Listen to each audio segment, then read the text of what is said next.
Halo semua, selamat datang kembali di podcast Kabar-Kabar. Kabar terbaru untuk kita semua.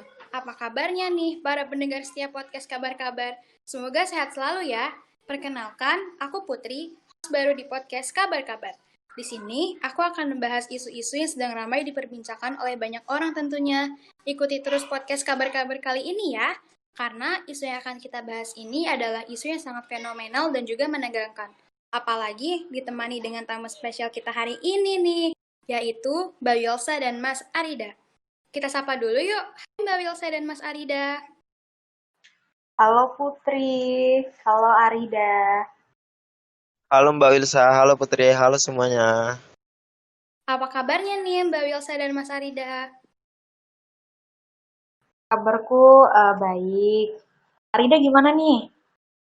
Kabarku hati tidak baik, fisik baik, alhamdulillah.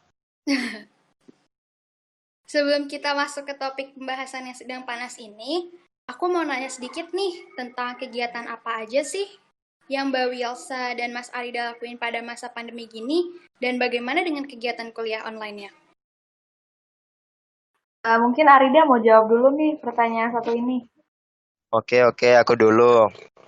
Kalau dari aku sih ya terhambat ya, soalnya kan pemerintah mengeluarkan imbauan untuk tetap di rumah dan jaga jarak. Jadi otomatis kegiatan-kegiatanku yang bersifat di lapangan beralih ke webinar gitu. Kalau untuk pembelajaran sih paling kendalanya di sinyal. Itu doang sih, Put. Kalau Mbak Wilsa? Kalau aku sih gak ada kendala ya, jujur. Kayak misal organisasi tetap jalan, kuliah juga tetap jalan. Justru malah aku merasa dipermudah sih dengan adanya platform kayak misalnya Google Meet, terus Zoom, Webex, kayak gitu. Malah kita lebih mudah untuk eh, terkoneksi dengan teman-teman. Kayak misalnya rapat, kita nggak perlu keluar, kita hanya perlu untuk duduk di depan komputer atau HP, terus connect ke internet dan kita udah terkoneksi gitu. Kayak semudah itu, nggak perlu keluar, nggak perlu apa ya, eh, membahayakan diri gitu kan, karena ini juga masih pandemi gitu sih.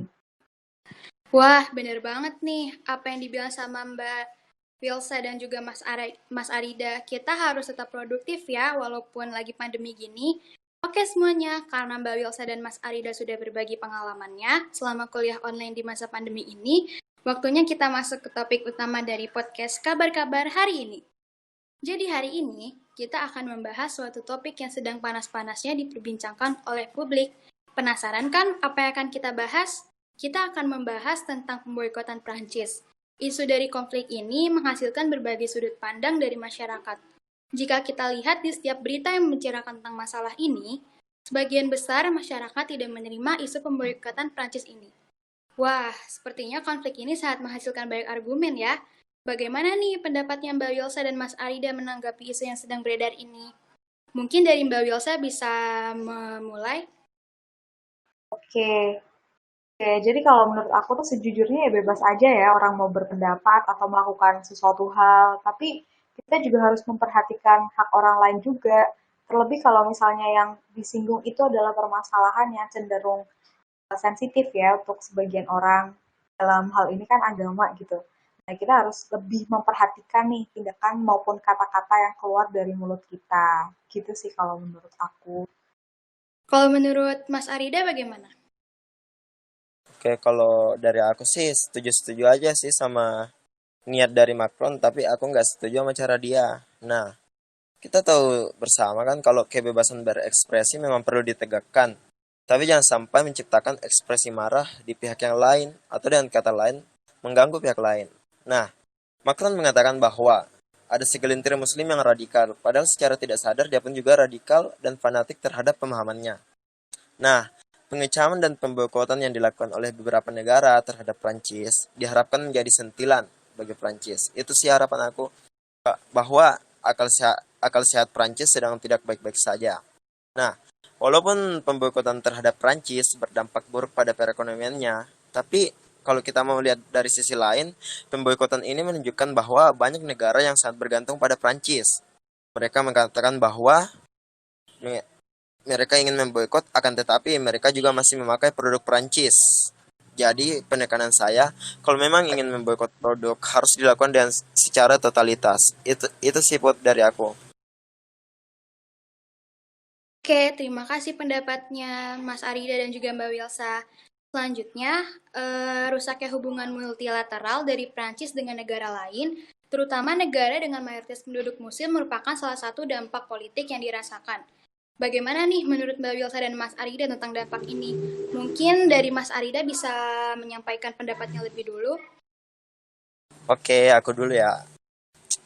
Jadi kalau kita ingin saksikan secara seksama, sebenarnya penegakan kebebasan berekspresi itu berbeda-beda ya, tergantung sudut pandang orang yang menilainya. Nah, menurutku pernyataan Macron ini tidak seharusnya sampai berdampak ke hubungan multilateral antar negara, khususnya negara-negara yang berhubungan dengan Prancis. Agama memanglah sesuatu yang sensitif, akan tetapi setiap permasalahan seharusnya dapat diselesaikan dengan kepala dingin. Apalagi dalam kasus ini, kita lihat adanya kesalahpahaman yang dimana Macron tidak berniat untuk menghina agama Islam, akan tetapi mayoritas umat Islam melihat hal tersebut sebagai sebuah penghinaan. Nah, menurut saya sepertinya akan lebih baik jika negara-negara yang merasa terhina menyalurkan protesnya melalui surat peringatan dan meminta Presiden Prancis untuk meminta maaf kepada seluruh umat Islam. Oke, kalau itu sih dari aku. Buat kalau Mbak Wilsa gimana itu? Oke, kalau aku bakal menyampaikan dari sudut pandang yang sedikit berbeda ya daripada dari Arida ya. Kalau menurutku rusaknya hubungan multilateral tuh ya emang akibatnya gitu loh. Jadi ada pepatah kan yang bilang kalau misalnya nggak ada asap kalau nggak ada api. Nah, kita semua tuh tahu kalau kita tuh saling bergantung dengan negara lain. Tapi menurut aku tuh tidak semua hal juga yang dilakukan berlandaskan asas kebebasan itu bisa dibenarkan. Walaupun negara itu sendiri memang menjunjung tinggi yang namanya kebebasan ya. Dalam hal ini kan masyarakat Muslim berpendapat nih, kalau misalnya karikatur Nabi Muhammad itu ya sama aja dengan menghina Islam.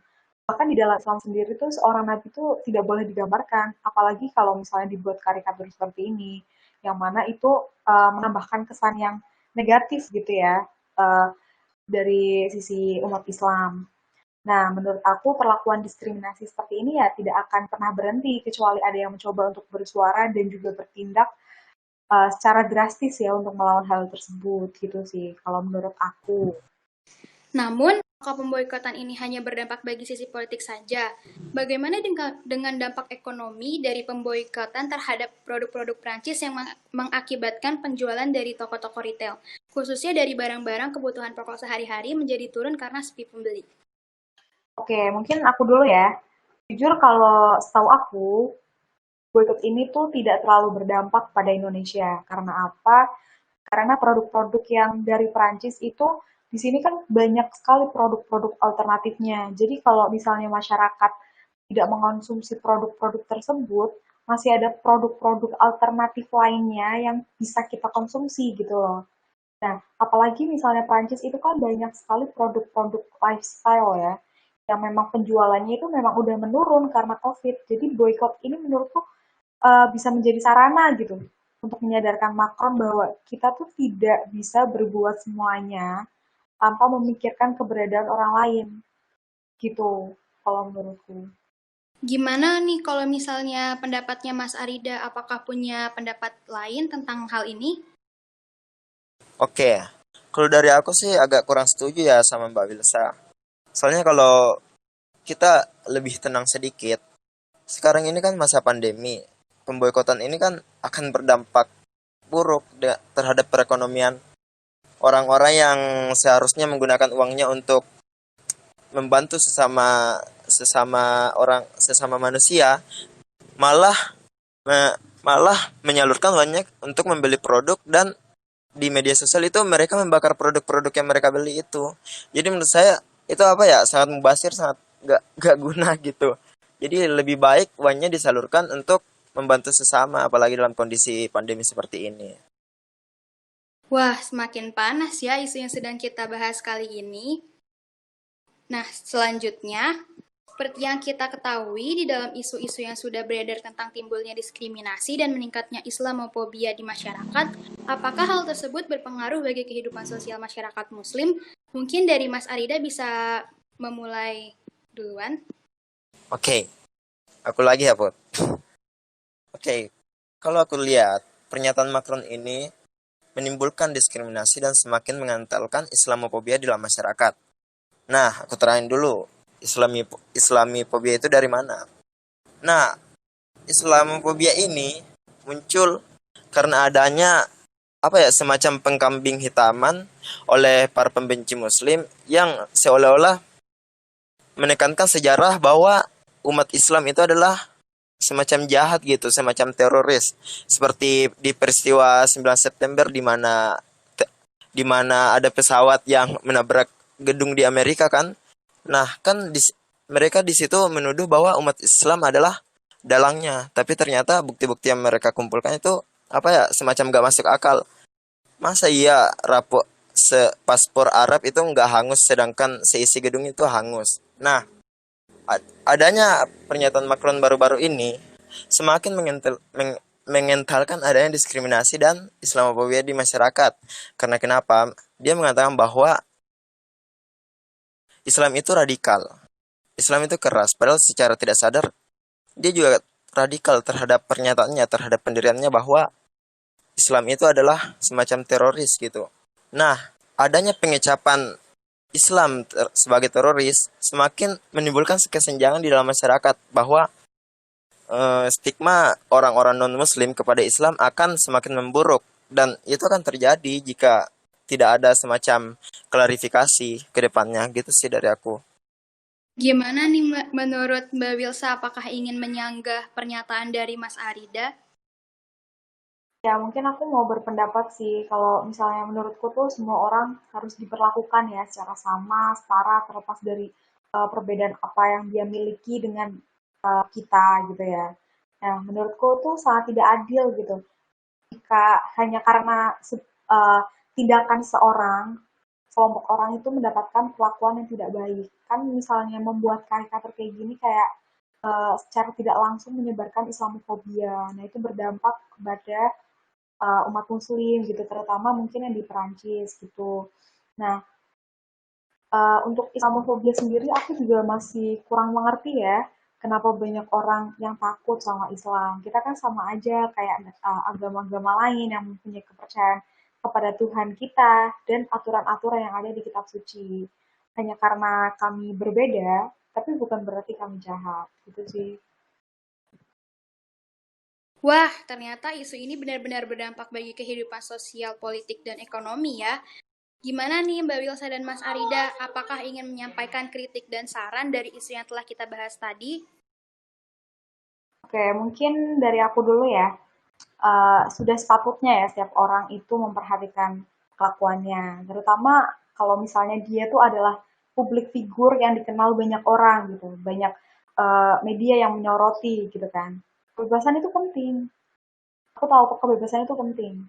Tapi jangan sampai menggunakan kebebasan itu sebagai tameng untuk membenarkan segala perbuatan yang telah dia lakukan gitu.